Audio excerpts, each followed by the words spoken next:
ओम श्री परमात्मने नमः। श्लोक 27। अपने सब कुटुंबियों को देखने के बाद अर्जुन ने क्या किया, इसको अगले श्लोक में कहते हैं। तान समीक्ष्य स कौन्तेयः सर्वान् बन्धूनवस्थितान् कृपया परयाविष्टो विषीदन्निदमब्रवीत्। व्याख्या। तान सर्वान् बंधून वस्थितान समीक्षय। पूर्व श्लोक के अनुसार अर्जुन जिनको देख चुके हैं उनके अतिरिक्त अर्जुन ने बालीक आदि पितामह, धृष्टद्युम्न, शिखंडी, सुरथ आदि साले, जयद्रथ आदि बहनोई तथा अन्य कई संबंधियों को दोनों सेनाओं में स्थित देखा। स कौन्तेयः कृपया पर्याविष्टः।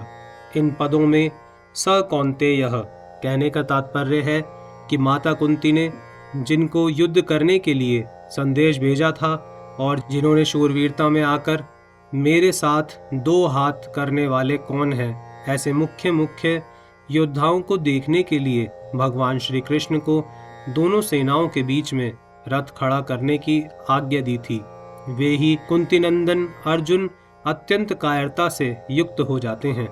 दोनों ही सेनाओं में जन्म के और विद्या के संबंधी ही संबंधी देखने से अर्जुन के मन में यह विचार आया कि युद्ध में चाहे इस पक्ष के लोग मरे चाहे उस पक्ष के लोग मरे, नुकसान हमारा ही होगा। कुल तो हमारा ही नष्ट होगा, संबंधी तो हमारे ही मारे जाएंगे।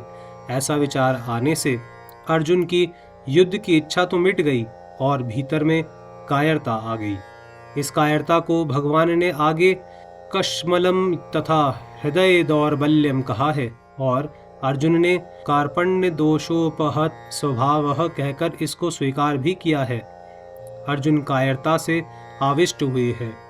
कृपया आविष्टः, इससे सिद्ध होता है कि कायरता पहले नहीं थी, प्रत्युत अभी आई है। अतः यह आगंतुक दोष है। आगंतुक होने से यह ठहरेगी नहीं, परंतु शूरवीरता अर्जुन में स्वाभाविक है, अतः वह तो रहेगी ही। अत्यंत कायरता क्या है?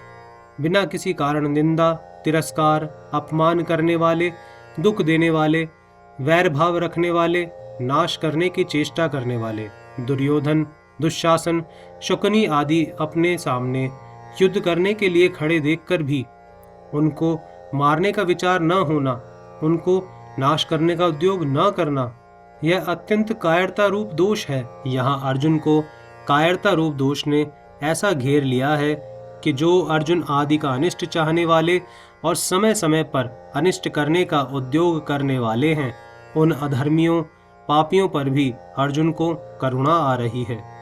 गीता पहले अध्याय का 35वां और 46वां श्लोक। और वे क्षत्रिय के कर्तव्य रूप अपने धर्म से च्युत हो रहे हैं। विषीदन्निदमब्रवीत।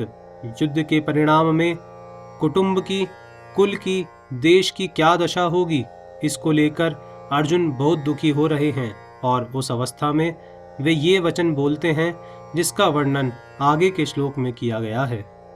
जय श्री कृष्ण।